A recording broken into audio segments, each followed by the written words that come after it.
आज मुख्यमंत्री योगी आदित्यनाथ विकसित भारत विकसित उत्तर प्रदेश की संकल्पना की सिद्धि के लिए गोरक्ष नगरी जनपद गोरखपुर स्थित महायोगी गोरखनाथ विश्वविद्यालय में महाराणा प्रताप शिक्षा परिषद द्वारा विकसित भारत विकसित उत्तर प्रदेश विजन 2047 विषय पर आयोजित कार्यशाला में शामिल हुए। इस अवसर पर प्रदेशवासियों से विजन डॉक्यूमेंट के लिए अपने सुझाव देने का आह्वान भी किया। इस दौरान मुख्यमंत्री योगी ने अपने शॉर्ट टर्म विजन 2029-30 के बारे में भी जानकारी दी। आज हम $1 ट्रिलियन की लड़ाई को लेकर के चल रहे हैं। ये हमारा एक शॉर्ट टर्म विजन है।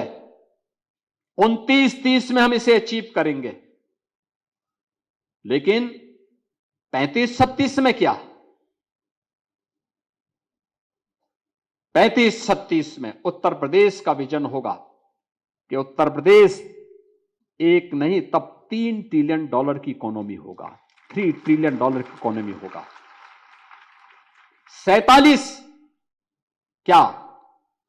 2046-47 में उत्तर प्रदेश $6 ट्रिलियन की इकोनॉमी के रूप में अपने आप को स्थापित करेगा, और उस दिशा में उस प्रकार के कार्यक्रम को हमें आगे बढ़ाना। इन 12 सेक्टर में वह विजन डॉक्यूमेंट होगा, उसी पर उत्तर प्रदेश की आगामी नीतियां बनेंगी, आगामी कार्यक्रम बनेंगे, और युद्ध स्तर पर उस टारगेट को प्राप्त करने, उस लक्ष्य को प्राप्त करने की दिशा में और उत्तर प्रदेश वासी आगे बढ़ेगा।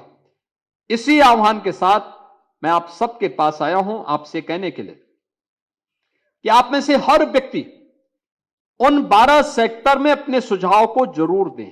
खबर सुल्तानपुर से है, जहां रक्तदान का महाकुंभ आयोजित किया गया। आज सुबह से सैकड़ों लोग कर चुके हैं रक्तदान। प्रदेश के 8 मेडिकल कॉलेज की टीम लोगों का रक्तदान करवाने में जुटी हुई है। सामाजिक संगठनों से जुड़े लोगों सहित तमाम लोग कर रहे रक्तदान। नगर के जेल मोड़ स्थित किशोरी वाटिका मैरिज लॉन में चल रहा रक्तदान।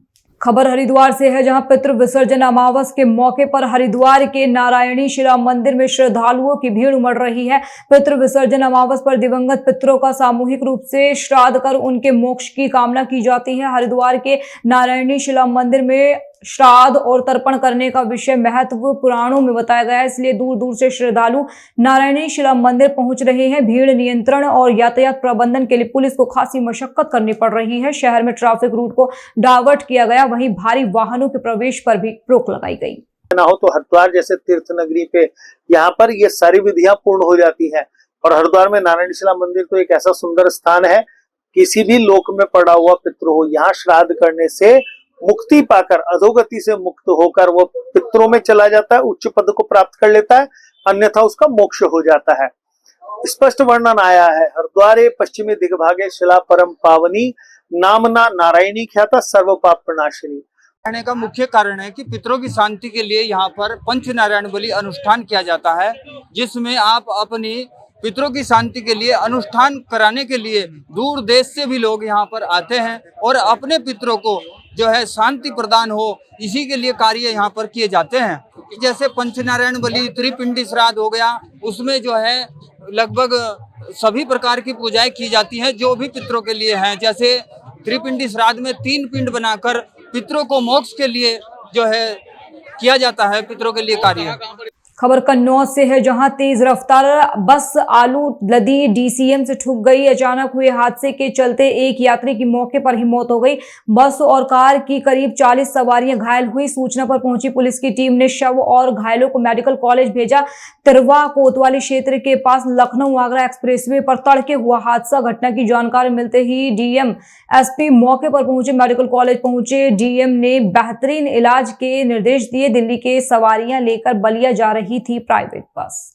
खबर बिजनौर से है, जहां मामूली कहासुनी को लेकर एक व्यक्ति के साथ दबंगई के बल पर गांव के लोगों ने मारपीट कर घायल कर दिया, जिसके बाद घायल व्यक्ति के उपचार के दौरान मृत्यु हो गई। पुलिस ने शव को पोस्टमार्टम के लिए भेजा। बिजनौर के शिवाला कला थाना क्षेत्र के गांव सह निवासी चमन सिंह की गांव के ही लोगों ने कहासुनी हो गई थी। विरोधी पक्ष ने दबंगई दिखाते हुए चमन सिंह के साथ जमकर मारपीट की, जिससे वो गंभीर रूप से घायल हो गया। घटना के बाद पुलिस मौके पर शिनाख्त के लिए पहुंची। वहीं पुलिस अधीक्षक द्वारा हल्का प्रभारी उप निरीक्षक धर्मेंद्र को निलंबित कर दिया गया।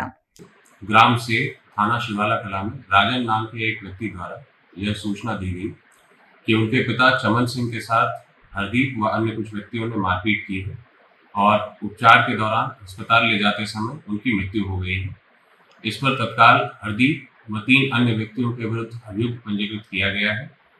पोस्टमार्टम रिपोर्ट के अनुसार मृत्यु का कारण चोटों के कारण होना पाया गया है।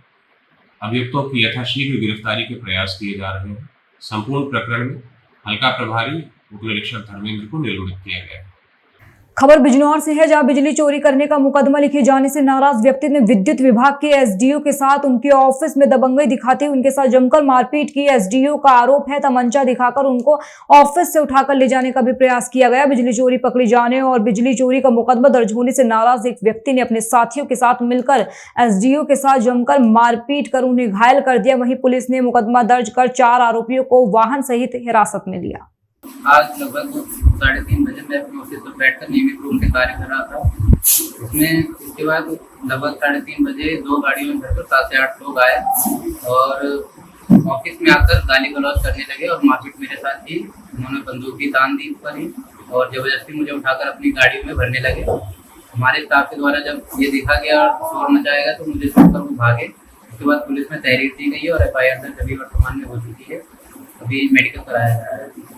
थाना नेटौर का एक प्रकरण संज्ञान में है, जिस संबंध में मुख्य क्षेत्राधिकारी धामपुर द्वारा अवगत कराना है कि आज दिनांक 20/9/25 को समय लगभग 3:30 बजे थाना नेटौर पर विद्युत विभाग के उपखंड अधिकारी द्वारा एक तहरीर दी गई, जिसमें उनके द्वारा बताया गया कि दिनांक 18/9/25 को विजिलेंस की टीम के द्वारा एक गत्ता फैक्ट्री जो नवादा चौहान गांव थाना नेटौर में स्थित है उसे चेक किया गया था, जिसके संबंध में उस फैक्ट्री के कुछ लोग आज उनके कार्यालय पे आए और उनके साथ मिसबिहेव किया तथा वाद विवाद किया उनके साथ। इस संबंध में उपखंड अधिकारी द्वारा दी गई तहरीर के आधार पर थाना नेटौर पर अभियोग पंजीकृत कर लिया गया तथा 4 व्यक्तियों को पुलिस हिरासत में ले लिया गया व संबंधित वाहन को भी सीज कर दिया गया है। साक्ष्य संकलन के आधार पर अन्य आवश्यक विधिक कार्रवाई सुनिश्चित की जाएगी।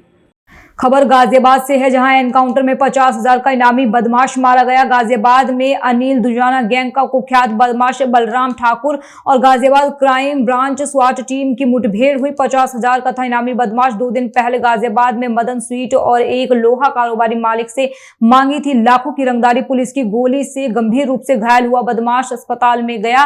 वेब सिटी थाना क्षेत्र में अंडरपास पर हुई थी पुलिस और बदमाशों की मुठभेड़। पुलिस अधिकारियों के अनुसार 2 दिन पहले ही उसने शहर के मदन स्वीट्स के मालिक और एक लोहा कारोबारी से लाखों रुपए की रंगदारी मांगी थी। इस सूचना पर कार्रवाई करते हुए एडीसीपी क्राइम पीयूष सिंह और स्वाट प्रभारी अनिल राजपूत के नेतृत्व में टीम ने बलराम ठाकुर को घेर लिया।